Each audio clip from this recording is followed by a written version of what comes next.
Chapter 3.5 Out on a Limb. Avery. It was good to get away from the tension, good to move. Turning the real world into an obstacle course was a kind of practice for any future visits to the paths.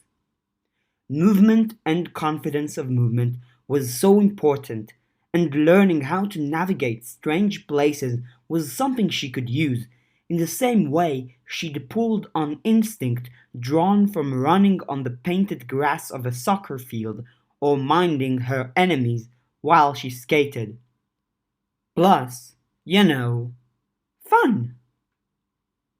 Her cape flapped around her, and her hat sat low on her brow as she ran along the peak of a rooftop.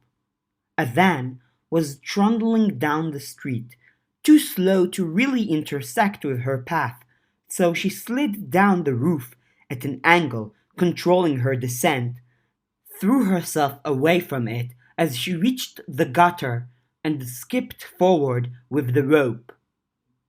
2 steps on the van's roof, the second step almost a misstep, that saw her fall over the back, then another skip forward, using the rope, onto a grassy slope. The momentum from the roof and her forward jumps let her slide down the slope. It wasn't perfect, or even that fast, because of the tiny slate-like rocks on the slope that broke up the slide, but she was able to skid down the hill at a diagonal, rope her way back up to the top of the slope, a little further along, and slide down again. Eventually, the little rocks and the traction of the grass made the sliding ineffectual. She jogged to a stop from the bottom of the slope onto the dark, rocky shore that consisted of flat flakes of slate lying on a stone that had been washed into gentle rises and falls by the passage of water. Her feet twisted on the toes and balls of her feet each time she set them down to find the traction past sliding bits of rock. John's house. She didn't recognize it from this angle, but she recognized some of the houses from near it. Rope in hand, she skipped and tripped. Her shin banged against rock, little corner of slate digging in. She made a face, looked around, and saw some people by the water. She flipped up the bit of a scarf in front of her chin and checked the diagram. Faded to the point of almost being gone. That had burned out fast. She pulled it free, leaving the hat on, and pulled out a chalk marker pen. She started at one end and traced along the already drawn lines as she went, ascending the hill and keeping to the shelter of the trees. It took a few minutes. Her eyes scanned the gaps in the trees to make sure nobody was springing up, especially John, or John's friends, like the goblins. The 4 local goblins seemed to like hanging out in the dead bushes, trees, and ditches around the edges of civilization. The faint chemicals of the chalk pen was thick in the air as she replaced the scarf. She checked her leg, which had only a bit of blood running down from a scuff, and resumed moving, skipping across the street to John's neighbor's house. The house backing up on John's yard was unoccupied too, and she found her perch on the upstairs patio, which used the 10 or so feet of garage that overlapped the house as a platform for an extended balcony. Dead leaves and plants littered the corners, where the short fence and railing at the edge kept them from blowing away. It gave her a view of John's place. She could look through and see the guitar on the back porch, the beer bottles, and the interior, which hadn't been cleaned up in a while. Some windows had newspaper or boards put up to keep the light out. John's movement through the bottom floor of the house was so abrupt she jumped a little. Moving with purpose from the one corner of the house to the other, disappearing from view because the one corner didn't have a lot of visibility. Then going the other way. She had the impression he was getting ready for something, but his hands were empty when he walked by the big window.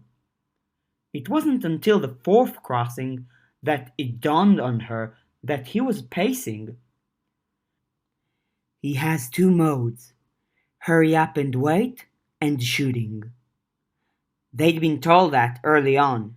She'd seen another side of him that was tense and hinted at being dangerous but casual, playing his guitar and smiling over a gift of video games.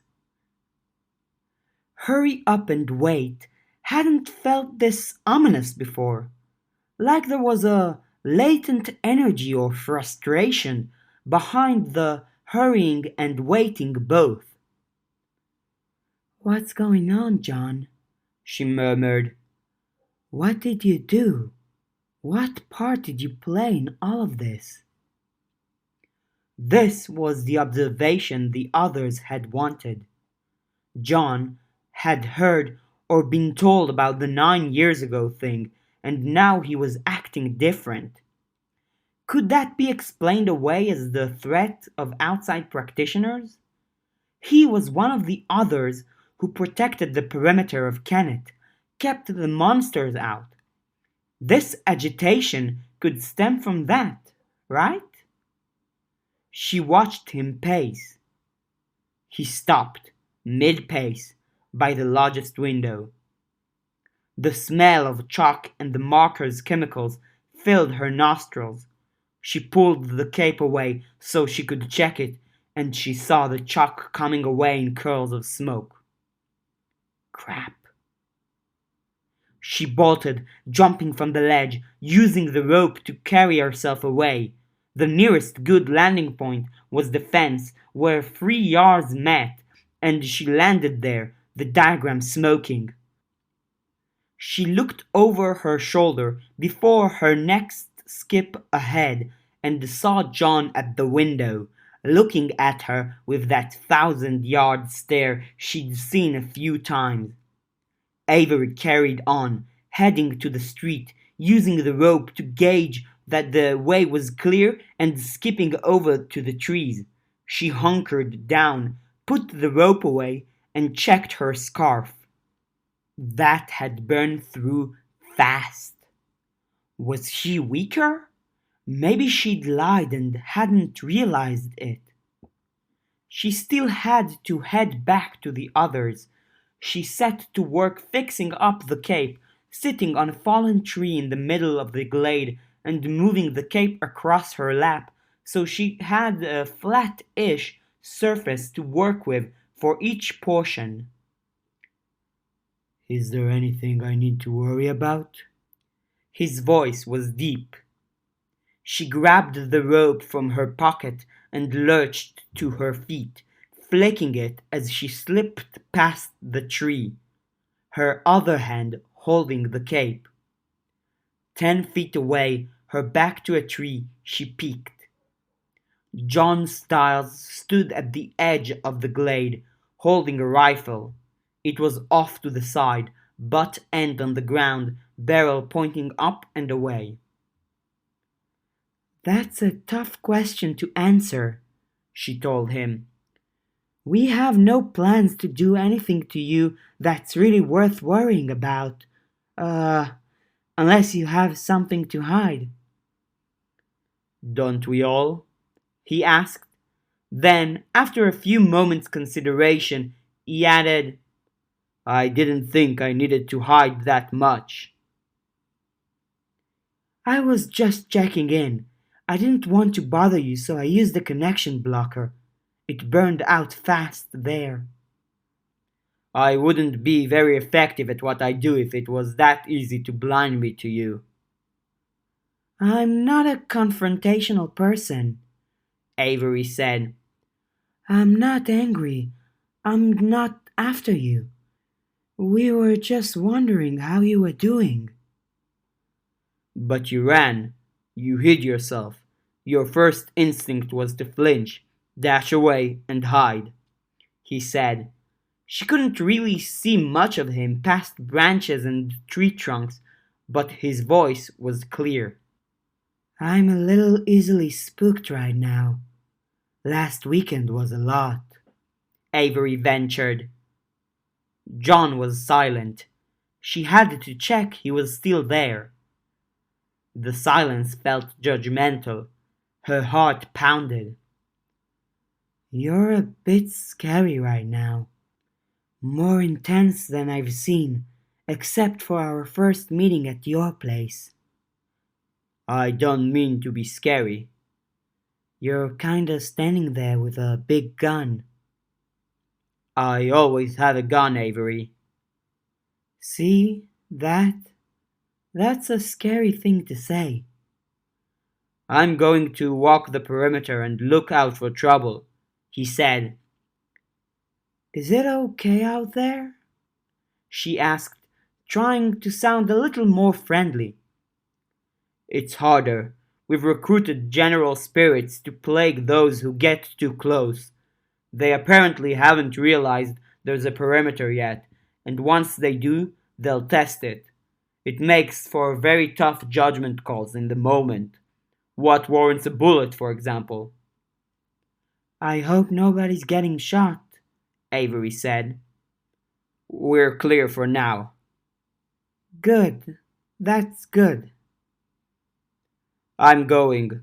I'll be available tonight if you want to visit. Please don't make any surprise visits like your most recent, for your sake and mine. She formed a few half-thoughts of the things she could almost say, but couldn't articulate. She settled on, Bye. She heard him walking away. Maybe she wouldn't send Snowdrop over.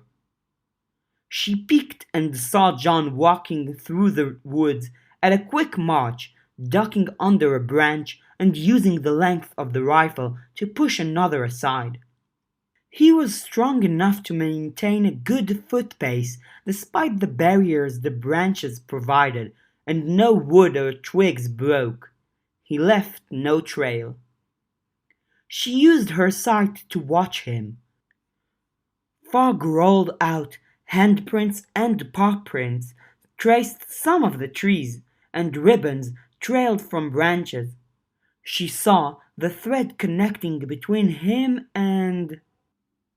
At her left hand, she wore the charm bracelet with a wristband over it to keep it in place and hide the specific charms. The dog tag was held over her pulse. Sorry, she said as he slipped out of sight. She wasn't she? She had to be careful about lying, which left her digesting the word. The reality was that she was sorry. Even if he was the mastermind, even if he was responsible for Gabe dying and Reagan and those hundreds of others over the years. 9 years of a ritual, most phases of the moon, except for some of the early days. If he was the source of all that pain and hurt, she was still sorry she had to take on this role in opposition to him. That he had to take on that role, that the pain and hurt had to happen. She reached out for a tattered ribbon that dangled from a tree, then laid her hand against one of the crimson handprints. She finished scribing the rest of the connection blocker, then started to run to the others. Hurt yourself? Matthew asked as he stepped through the back door. He wore a t-shirt and jeans with a nice leather belt and matching chaka boots. He didn't look like a container for something horrible, like a life-ending doom. Avery was putting a bandage over the spot of her shin that was bleeding, making use of that small first aid kit she'd stowed in her bag, finally. I went out, Got some practice with the rope. It has drawbacks. You okay? Matthew asked. Avery nodded. I get worse scuffs during soccer and hockey practice. Edith followed. She looked perpetually tired, with hair and clothes that sort of followed that line of thought, like nothing she wore was her first choice of thing to wear, but was something she'd grabbed from the back of the closet. Those clothes you wore when your good clothes were in the laundry, because frigging Sheridan was supposed to do laundry as her chore for the day and only washed her own clothes. In this case, a strappy red top with stretched out straps and mom jeans that made it clear that she had a slightly disproportionate amount of hip and butt for her height and other dimensions. The trends Avery had observed back at the campsite were back in force. Edith followed behind Matthew, sat after he did, and even though she was at home, she really didn't look like she was 100% comfortable here. In her own backyard, in her house, in her clothes, in her skin. It made her seem diminished, in that way that Avery had initially mistook as her being less because of Matthew. He had bags with him and laid them out on the table. You staying, by the way? All three of them confirmed. About your rope, the practice can be contradictory at times, Matthew said as he turned on the gas and stepped away from the barbecue to get the meat from the bags. Edith motioned her hand toward the barbecue and the gas ignited. They might tell you to keep a winning streak going. Use that rope and don't make any mistakes. Patterns become expectations, become rules. What's the contradiction? Verona asked. If you break the rules, you get in trouble, Matthew told them. Behind him, Edith began chopping vegetables on the patio table. So, by doing well on a consistent basis, we're setting ourselves up to fail? Lucy asked. Can be, can't it? Matthew asked. There's a power in being the one to set expectation and make the rules. You get bigger, more important in the grand scheme of things, but then you have a steeper fall, should you mess up and abuse those expectations. Is this about us? Lucy asked. Us three as Kenneth's practitioners? No, I didn't intend it to be that, Matthew said. It's kind of me talking to Edith about her family, and really we're the ones who set the expectations on you three, not the other way around. Bad visit? Verona asked Edith as Lucy opened her mouth to say something. Lucy didn't say whatever it was. They want me to be someone else, Edith said. Someone further along in life than she is. If it's not too personal, Lucy ventured, a little cautiously. Where are you and where do they want you to be? I'm 34. I work intermittently. I got a high school education and went no further. Edith James's family is passionate. Her father found law and he started his own practice. Her mother found teaching and could talk to you for 72 straight hours about it. She loves it and her students so much. Anyone we know? Avery asked. She was the vice principal and sometimes teacher at St. Victor's, but she retired 2 years ago. I doubt it. Got it, Avery said. Edith James's sister found music. Edith settled into a patio chair. I started off behind everyone. My way forward was harder. Why? Verona asked. It was Matthew who answered. I think if you looked to the upper echelons of the social ladder, at celebrities, at the moguls, at prime ministers and other leaders, you wouldn't find many others, or practitioners for that matter, though there are more of them than others. You'd think you would. After all, others have power that humans don't they? Yeah, Verona said, her eyes wider. That isn't our world. It doesn't embrace us.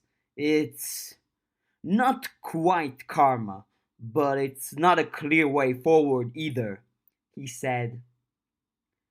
The cogs of bureaucracy turn slower when they push the paperwork or finances of someone like Matthew or me through, Edith said.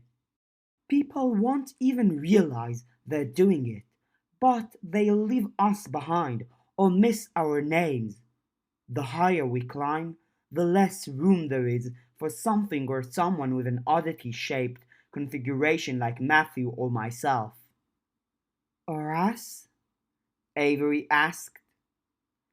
You have a lot more control over your place in the big picture, Matthew said. Practitioners can keep their ordinary lives distinct from their practitioner lives and fit their ordinary lives into some place in the big picture. Or they can find themselves in positions and configurations like mine or Edith's. I guess that's what we'd want to ask you, Lucy said, twisting around. Where you came from, your position now, where you're going, if you don't mind, Edith. We've told you 3 times where I came from. I am the spirit that occupies the otherwise invalid body of Edith James. But other stuff past just that. Your parents don't live here, so why here? The doom that chased me would settle down, seeking traction where it could find it. It would occupy places, things, people. Hallows? Verona asked. Shallow and incidental ones, yes. There weren't many prepared ones I was aware of. It would be a voice in the radio static of a television left on overnight, the words shouted by a person left insensate after a car accident. As it gained more strength, it would take on forms in reality. Slick figures without a face or any features, slow to move at first, then faster, bigger, stronger. Either it would draw the attention of practitioners and forces in the area, like hostile boogeymen or goblins, hoping they would end me, or I would have to fight back to diminish that doom or stave off the attacks. And that would draw the attention of practitioners.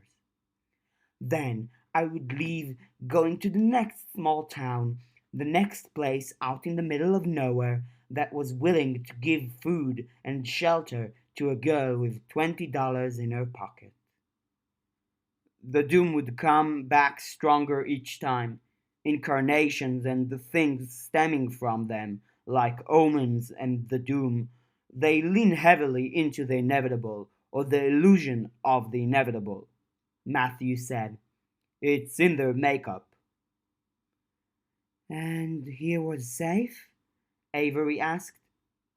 Safer. Practitioners didn't come this way. Now they're trying. There were 3 who were nosing around, who Miss kept at bay. One ended up being Chase of the Belangers, Matthew said.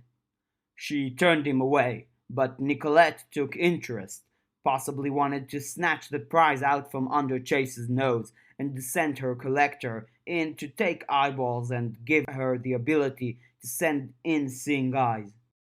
2 more are out there. You'll meet them if and when you go to the summer school. Who started this?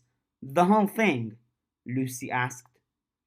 Matthew shrugged, casual, before lifting up the lid to check on the food. I think it was a place without any practitioners. That helped it become more of a place without any practitioners. Then Miss arrived and capitalized on that, encouraged it.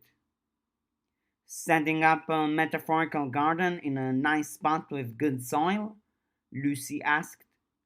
Sure, yeah, Matthew said.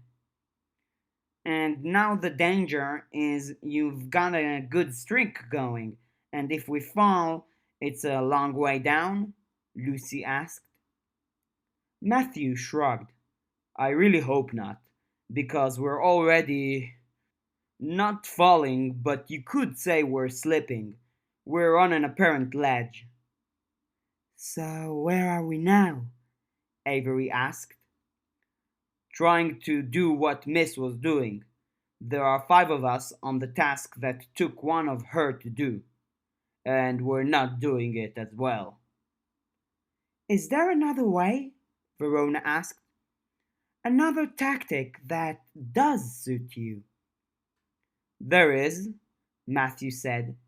Even without Avery's sight being turned on, his eyes suddenly looked a lot darker. But practitioners tend to have tight networks and sprawling families.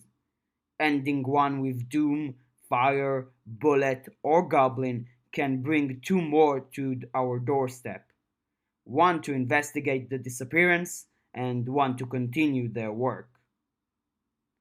They've pledged not to attack us, Avery reminded herself. Edith stood, bearing vegetables chopped, drizzled in oil and herbs, and wrapped in foil. She set them on the barbecue.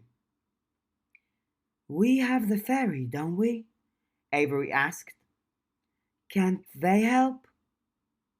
The ferry have the ferry, Edith said. Each time we call on them to help, we're rolling dice. Will they fix it? Will they give us a monkey's paw of a fix with a hidden trap? Will they turn the table on us and reveal a greater ploy? If they get bored, they get dangerous, Matthew added. Repetitive assignments to quash practitioners bore them. Best to stay away from them, Edith said. Marisika in particular. Both, I'd say, Matthew told her. Her in particular. Trust me on this, Edith said, looking at the girls. You've interviewed her. You got your gifts. Leave it at that. Is this because she's got the moth thing and you're a candle? Verona asked. She has the moth motif, and I'm a complex spirit with some candle-related imagery associated with it. I am not a candle. Sorry, Verona said. And no, Edith said. She reached out a hand and got a grip on Matthew's back pocket, tagging him closer to her. He's the moss drawn to my candle flame. I am, Matthew said, smiling. I don't have a deeper connection with Marisika, Edith said. We know each other, we've interacted, we've worked briefly together on projects for mutual benefit and for Kenneth. I know enough to be wary of her and what she might say or do. On that note, what do you do? Lucy asked. For or in Kenneth? I help with abstract threats. Rogue spirits, echoes, omens.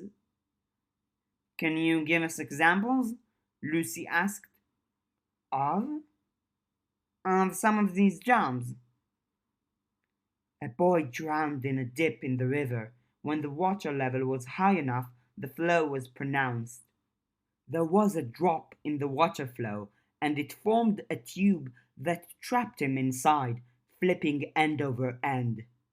Enough of a violent and remarkable end to create an echo, enough left unresolved around him that it encouraged spirits. He became a petitioner spirit, plaguing people by the water with whispered questions. Like a ghost by the side of the road that asks for a ride, Verona said.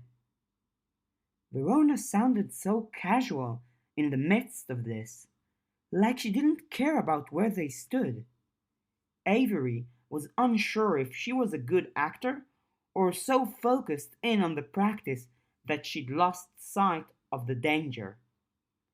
Yes, but he wasn't mature or coherent enough to ask good questions. If such a spirit learns to ask questions with a design or to attach to a pattern of action to the questioning, the actions can gain strength. Your roadside spirit could gain enough strength to punish the wrong or unwanted answers with a push, putting the victim in the way of incoming traffic. He wasn't that strong. He whispered nonsense about being caught in the wash. Left to his own devices, he could have become a wraith, a spectre, a malign spirit, or connected to a thing of the abyss, or enough collective sentiment to become a spot for an incarnation to emerge. I burned him, ending him. Is this common? Avery asked. Those spirits? They weren't, but they're appearing more while the beast's seat remains vacant. I'll burn ghosts, and I've learned to spot forces like death, desire, and filth getting a foothold in the world from my time evading my omen. I burned them too. Desire? Avery asked. Don't we sorta need that? Not if it's taking a malignant form. Incarnations and incarnate things aren't even a single clear concept when they emerge and absorb a lot from their surroundings in early days. If a desire isn't healthy, she can reflect something stunted, something frustrated, or something loveless. That's so sad, Avery said. Not as long as she's burned away before she gets too large. Do you confer with Alpina on this? Verona asked. Sometimes. We keep different hours, but I'll mention when I'm considering dealing with something. It's rare she says she needs it badly. She's most likely to throw some nonsense swears at me if I'm overzealous. And your family? Avery asked. We keep limited contact. They want you to elevate yourself, and you can't? Lucy asked. I can, but it's hard, Lucy, Edith said. My efforts are better placed elsewhere. I may not have a passion as explicit as my mother's love for teaching, but I love Matthew. I'm building a life here. Where's that life going? Avery asked. What's the long-term plan? Kids? Starting up a business? Or... She saw Matthew and Edith exchange a look. No kids, Matthew said, unfortunately. I'm sorry, Avery said. It was hard to shake the feeling that the next wrong statement would be the thing that made the other couple blow up. This felt like she was bringing them closer to that. I think we've made our peace with it, he said. He reached over and gave Edith's shoulder a squeeze. She gave him a half smile. I talked about hollows before. A child that is yet to be born has no defenses and forms a vessel that many things could inhabit, let's say. The body of a mother protects the child within, but it doesn't readily protect the child from what's already within the mother, or that which is part of the child. I don't understand that last bit, Avery said, but it's okay if you don't want to get into it. Lucy elbowed her, like saying that was unnecessary. But it was necessary to avoid being a total asshole. If the child is of me in the same way it's half Edith, the mother's body won't protect it from my influence. The doom could and would slide into the child without resistance. With the way the hollow would be far better at holding something like the doom than my own body is. It would be like water flowing downhill. No resistance, and it would go around most barriers. Edith spoke, eyes on the barbecue and the fire that licked the meat. Her eyes glowed. If I, as the girl by candlelight, didn't find myself drawn into the child and trapped there until it was born and grown, then the doom would enter the child and he or she would kill Edith James before Matthew or I realized what had happened. What would happen? Again, don't have to get into it, Avery said. Aneurysm, blood clot, blood poisoning. If the child was large enough, it could claw its way to something vital, Matthew said. Could it? Lucy asked. Babies aren't that strong. Given time and the fact that an influence on an unborn baby would shape its growth, possibly to something less human, it's a risk, Matthew said. I would rather avoid that scenario, Edith said, burning eyes looking down at her hands and belly. So. She indicated Matthew. We had to make our peace with it, he finished. One of the many things my parents loved to nag me about, Edith said. Beer, honey? Please, he said. He looked at Avery and her friends. If you don't mind. Do you want anything? They shook their heads. They still had their drinks from the convenience store. End of the workday, he told them. Start of my other two jobs. Edith and doing my part for Kenneth. Is that how you think of me, sweetie? Edith asked from inside, her voice arch and laced with something. Her eyes were bright as she stepped back onto the patio, carrying two beer bottles. All good relationships are work, and it would be a shame if it was easy, he said, giving her a one-armed hug, the other arm holding a spatula. You're warm. I'm a little heated, yes. Still not loving that job comment? I love two of my jobs, you in particular. You don't love looking after Kenneth?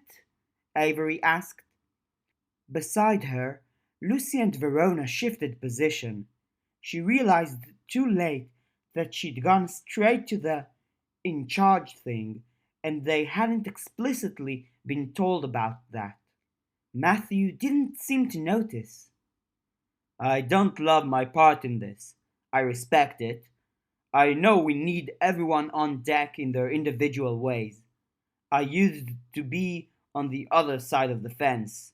If I had made different decisions, my dad might never have been caught, and I might be someone like one of those boys that served under Alexander Belanger. Someone with money, power, influence, and knowledge. Amoral, possibly, from the vibe I got from them. He wasn't announcing it. He wasn't saying that they'd had a meeting yesterday, that the others had allowed him and Edith to take over as leaders. We don't want to become that, Lucy said. Good, Matthew said. I'm glad I didn't become that.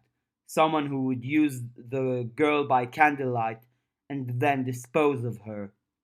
Who would carve out the eyes of every echo in the area, and then when the balance was disrupted and more dangerous others emerged as a counterbalance, enslave those too, until things were a disaster to be left for the next practitioner good enough to turn it to their advantage. How does this end? Avery asked. With the practitioners and the locals, do people leave? Come? Is it possible to negotiate a lasting truce? I don't know, Matthew said. I worry that makes me sound incompetent. Being able to say you don't know makes you wiser than someone who refuses to say it, Edith said. Matthew plated the burgers and unwrapped the foil with the vegetables before portioning them out. The wind blew through Kenneth. Droplets of rain fell. Avery made herself close her eyes and turned her face up toward the sky, letting the droplets fall where they wanted to. Do you want to come to the table? Matthew asked. I can put up the umbrella, though I can't promise it'll do much good. We can draw something, Verona said. Bit of a diagram? Avery felt off balance as she stood. There was an Avery she wanted to be, and the Avery she was, and both wanted to stand in different ways, wanted to handle this conversation and this meal in different ways, wanted to react to Verona being so casual in different ways. Lucy put a hand on her shoulder on her way up to the part of the patio with the table. It helped, because both Averys wanted the same thing. I'm not alone. Refocus. She took her seat. Can we ask about the night the carmine beast disappeared? Avery asked. Did you wait until we were breaking bread before asking that? Edith asked. I didn't know that was a thing, Avery admitted. The light in Edith's eyes dimmed. She picked up her burger, held it in front of her mouth, and seemed to consider for a moment before saying, Okay. It's a thing, Matthew said. Old customs and hospitality. You can ask, it's fine. I don't think we have anything to hide. Standard questions? Avery asked Lucy, reaching out, trying to collaborate. Sure.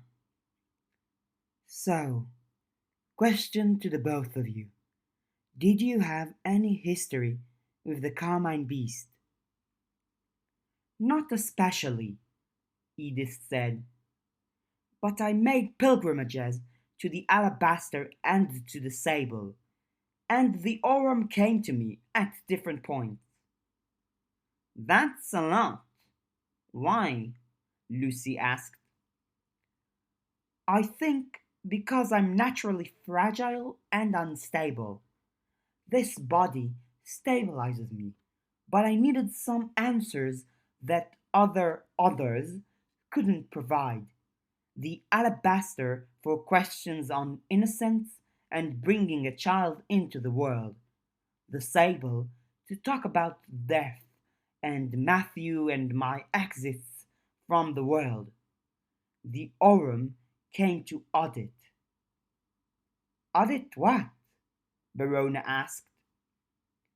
I don't know, but the centipede is said to be a spirit with ties to civilization, primarily in the East, but Canada absorbs cultures from all over. It's not unusual that we drew that in. Did you get the answers you were looking for? Lucy asked. Avery ate the grilled vegetables. She kind of wished she had grown her nails out like some of the girls in class, so she could pick up the food with the nails without touching them with her fingers. But she'd kept them short for the sake of playing sports. You already heard the answer we got about bearing children, Edith said. We got answers about our endings. We can lead long and full lives together if we can keep this body healthy and Matthew's doom restrained. When we pass, we'll have to figure out what to do. The audit. The Oram cautioned us to avoid collecting too many odds and ends. Enchanted things, cursed things, Matthew said. And have you? Charles had a lot, Matthew said. We took them so they couldn't be stolen. We drained some of the power, put some in storage, and traded a good few others away. A shame. If we'd kept them, we could have given them to you. Edith sort of gave her answer, Lucy said. Did you interact with the Carmine Beast? And Edith specifically?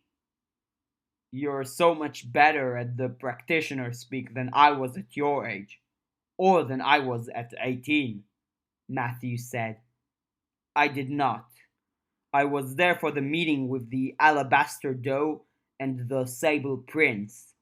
The Carmine and I had no reason to interact. The Orum never approached me directly. I never approached the Carmine, Edith said. If I'd continued on the path I was on without finding Kenneth, she might have found me. Any hard feelings? Upset? Even if you never met her? Avery asked, trying to be a little more firm now. No, Matthew said. If I hadn't been told, I would have barely known she existed. No, Edith said. If you wanted to, could you have hurt it? Lucy asked.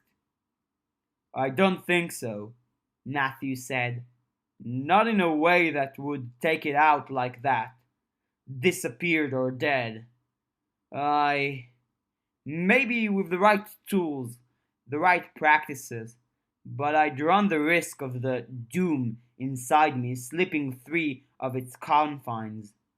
Anything I channel through my body or spirit is a possible escape route. Could the doom have hurt it? Verona asked. She was talking the least and making the most progress through her burger. Avery looked down. She hadn't touched her burger, and thinking about it made her tense. She ate more vegetables. Possibly, but not killed it. It's not that strong, and I'm not strong enough to keep something capable of killing the Carmine Beast inside me. Edith? Lucy asked. No, I'm not that strong, and my fire isn't. As much as I describe burning up spirits and immaterial things, it's not a fire meant to harm. It can change a place or the meaning of a place, or that place's potential, like its potential to burn in the right circumstance, and it can bring about disaster by way of inferno. Given the right situation, it can do little useful things, but it's not a flamethrower. It's not a weapon that could kill something like that, even if I was that strong. Can you practice? Verona asked. Matthew mentioned it. It's been sort of vague.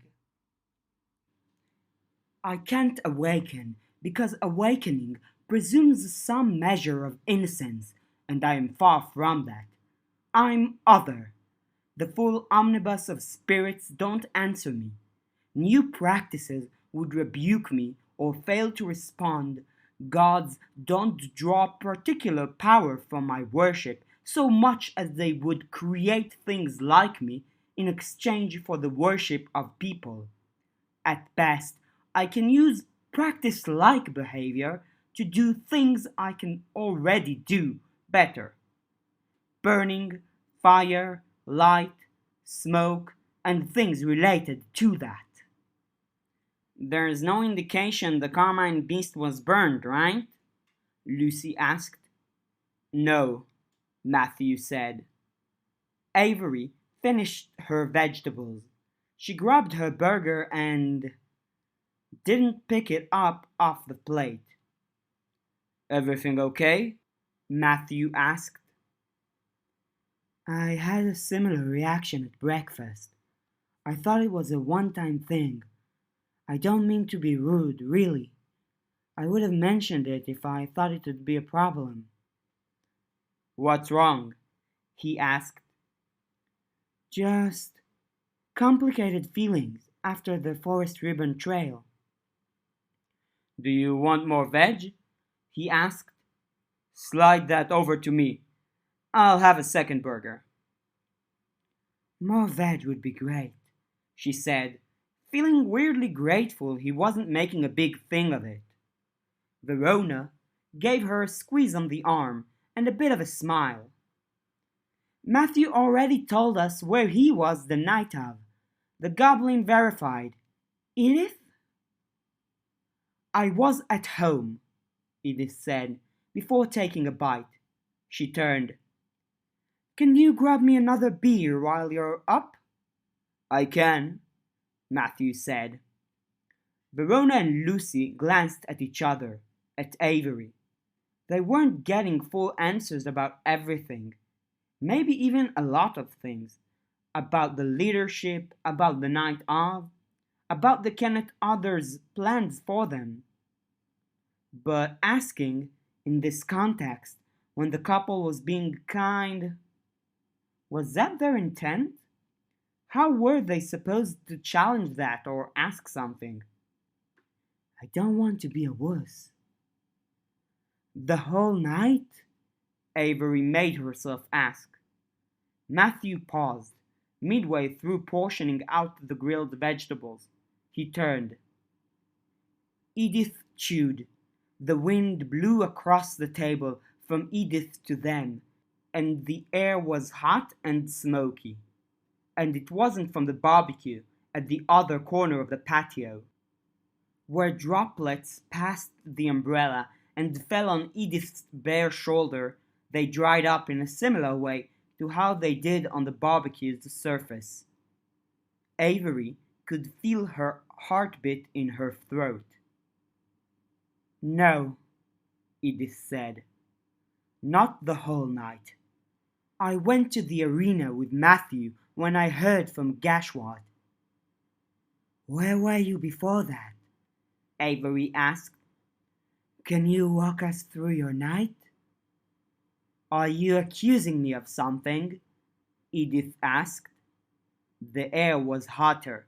Matthew didn't go to get that beer, and he didn't bring the vegetables to Avery. We're treating each other we interview as a potential suspect, and we're trying to be fair, Lucy said. She patted at her bag, which sat beside her chair. More or less equal consideration to all, even with the others we're big fans of and friendly with. She looked at Avery as she said that, and Avery thought of John in that little wooded glade with the rifle. Then Avery realized that Lucy probably meant Alpy. Why was this so hard? Sorry, can you answer? Avery asked. Matthew went out to shop at the department store to buy some groceries and swing by to talk to a friend, Edith said. The rain came down in another smattering, and the drops cleared off Edith's skin almost as fast as they arrived. Her clothes were resisting any damp. I've struggled in the past with being alone. I harbor constant worries that Matthew will get in a car accident and the doom will be loosed, and I'll only know he's dead or hurting when it comes for me. Or that something else might happen, weakening his resolve or protections, or filling that hollow with the doom inside and displacing it so it can roam free. I've struggled with it, and I loathe that I'm having to spell it out now. I don't mind. I don't want you to know how worried I still get, Edith said, with some heat. You shouldn't have to. I deal with it. She turned to face Avery and her friends. I was dealing with it. I went for a walk. I slipped into the spirit world at one point. I needed to stretch out. I put the body aside. Could something have taken it? Slipped in or borrowed it? Verona asked. No, Edith said, with more anger, more upset, like Verona had hit a nerve. But how could they have known that nerve existed? She turned to look at Matthew. No, I was careful, okay? With myself, with Edith's body. Okay, Matthew said. I trust you. Did you notice anything? Lucy asked. Disturbances in the spirit world. Flows? No, Edith said. She rose from her seat. I was focused on me at that point, staying whole, remembering the shapes I take. And before you ask, no, I don't have an alibi, but you can take me at my word in that. Then Avery started. No, Edith said. I'm sorry. Avery stopped, looking up at Edith. Tonight wasn't a good night for this, Edith said. I asked if they'd be willing to reschedule. I'm sorry. Edith nodded. I'm cutting this short. I just dealt with my family for the better part of the afternoon, and it's not easy on many levels. I did not kill or harm the carmine beast. I had not seen it for months, and the most I saw of it that night was the bloodstain it left behind. Avery nodded. Excuse me. Edith stepped inside. An awkward minute passed. Matthew sorted out the vegetables and brought Avery a plate, went inside for 2 long minutes, then emerged with a beer. She's a good person, he said, and her spirit is... It's beautiful, every facet of it. But dealing with family like she did today, it challenges her very self. They're so glad to have a living Edith James with them most of the time, but sometimes they get suspicious or feel like something's off, and that cuts to the core of her being. It weakens her, threatens that fragile, unbalanced, complex spirit within her. Today was apparently a lot, and this investigation... Same dealio? Avery asked, feeling bad. He shrugged and nodded. Matthew, can I ask, did you have any involvement with the Carmine Beast? Lucy asked. No, not before, not the night of. Only saw the blood stain and went from there, as you know. Lucy nodded. Avery pulled out her phone, created a conversation, and began typing. First hard question. Do we ask him about the leadership? The other girls checked their phones. Lucy sighed. Matthew, why didn't you bring up that you and Edith were elected leaders of the Kennett Others? Because it shouldn't matter, he said. Shouldn't it? Lucy asked.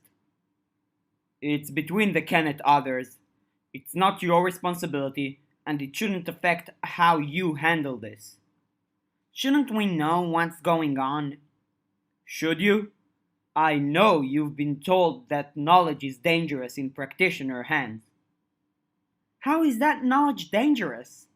Verona asked. There's a number of reasons. Knowing we're in charge could mean you could bind us and lay claim to everyone's subordinate. Why would we do that?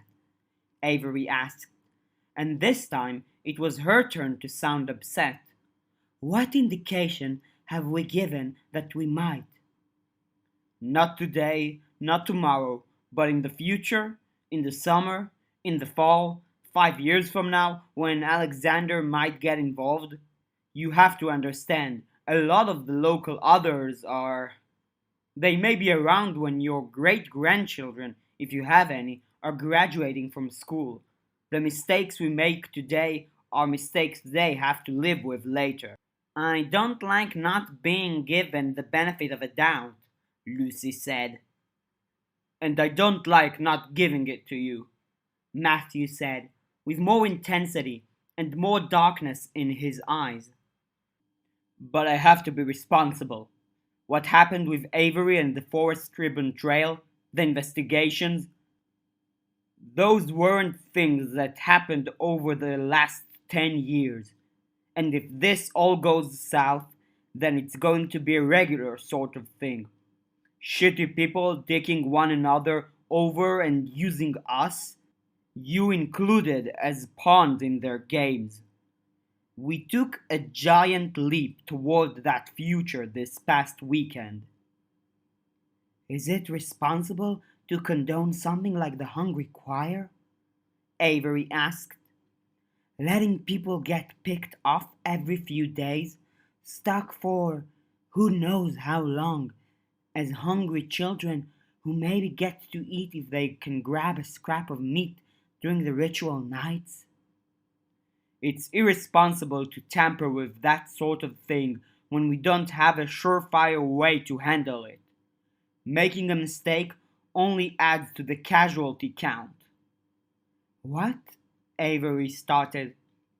Lucy reached out, holding her wrist and squeezing it. Avery met Lucy's eyes, then looked past Lucy to Verona. They didn't speak. They didn't text one another. There was a lot to consider, and a lot to communicate without words.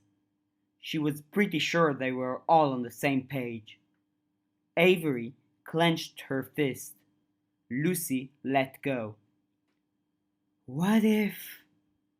Avery started, glancing at the others to make sure she didn't misread. What if we know a way? And knowing a way made enemies if anyone local was involved. Maybe not John directly, but it entangled John. There had to be others. They didn't know enough. They could only trust that Matthew didn't know and wasn't involved. If we had a plan, Lucy said, would you help us? And would you get the other locals to help us? We could discuss it, Matthew said. That's a big move to be making, and I'll be frank. Some of the locals aren't 100% confident we can trust you three right now. We haven't done anything to violate your trust, Lucy said. It's not about us, Verona said. She pushed her plate away so she could lean over the table, lounging forward a bit. It's about them. They want us under their control. That's not me saying you're bad or evil or anything. It makes sense. And now we have people to talk to and get power from that they don't know about. And they can't compare notes and make sure they aren't giving us enough to destroy any or all of them, because some of the notes are Alexander's or whoever's. I wouldn't have phrased it quite that way, Matthew said. But? Verona asked. But yes, Something like that. Can we pledge to share our notes about what we're learning and to keep complete notes? Avery asked. Would that make you less nervous? It might help for some, Matthew said. He looked up and back toward the upper floor of the house. Edith's one of the more nervous ones. So is John. They might not be so happy with the idea, as fair as it sounds to me.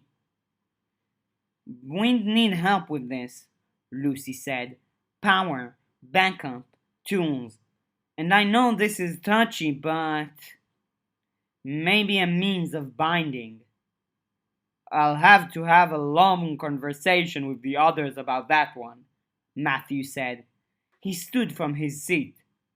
It's better if we teach you than have Alexander teach you, but it would be good if you left. They stood. Avery picked up the paper plate with the veggies, holding it like a taco, picked up her bag and shrugged it over one shoulder, then got her drink. I agree with you in principle, Matthew said, stopping the choir. But the timing of this couldn't be worse. We couldn't leave it alone, Avery said. I know. I and we don't mean you any ill will, but at the same time... Kind of the same deal? Verona asked. Matthew nodded. Thanks for dinner, Lucy said. They left out the side gate, heading out onto the driveway because of where Matthew and Edith's house was. There really wasn't a long way to go before they had to split up to go their separate ways. Avery to her house, Lucy and Verona over to the bridge to their houses. Did I do that wrong? Avery asked as they stood, delaying the split. No, it was good, I think, Lucy said. We needed to act. Now we've got to think about the hungry choir. And I really don't want to do this like we did the Forest Ribbon Trail. Please no, Avery said, without affect. Inside her chest, there were vague feelings entirely disconnected from the statement, even though they were rooted in the same ideas. Verona held the straps of her bag at her side, and swung it a bit. More backup, and I guess we're going straight for the heart of it? If Matthew goes asking about stuff, the people responsible might get antsy, Lucy said. Which might make it easier to find the heart, Verona said. Man, Avery said. She tried to think of something to say. Man. I gotta go. Curfew. Send texts when you're home safe, and then a bunch more. You especially, Ave. Why me especially? Because you disappeared and we freaked out? Verona asked. I flipped on my dad, and I wouldn't have done that if I wasn't worried about you.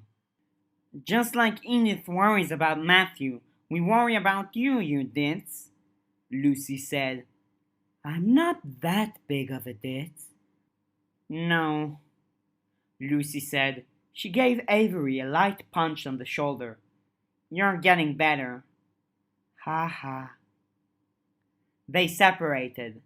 Avery didn't use the rope to go home, but she held onto it to feel the ebb and flow of people's attention.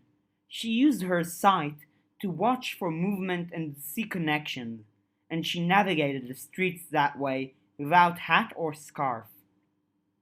She got home, saw her bike had been moved from its spot between their garage and the neighbors, and went to push it back in. Declan had a scooter he kept further back in the same aisle, that spiders used more than he did for webs and stuff. He must have gotten it out. Blah, a voice said, as she pushed the bike in. She withdrew the bike, then bent down. With the overcast sky and the setting sun, the figure was barely visible in the gloom. Snowdrop, wearing jeans, no shoes, a jacket, and a shirt reading aesthetically off. She helped Snowdrop extricate herself, pushed the bike in, and then settled into a sitting position, her back to the corner of the garage, bike to her left. Snowdrop plopped herself down in front of Avery, leaning back. Rest well? Terribly. Well, the afternoon wasn't so restful for me, Avery said. She opened her bag and got out the thermos filled with milk from the trip to the convenience store and handed it over. Want a recap? No, Snowdrop said, accepting the thermos. I bet it was stupid and boring. Avery began outlining the events best as she could. Off to the side, she could hear the dull clamor of voices and people talking over one another within.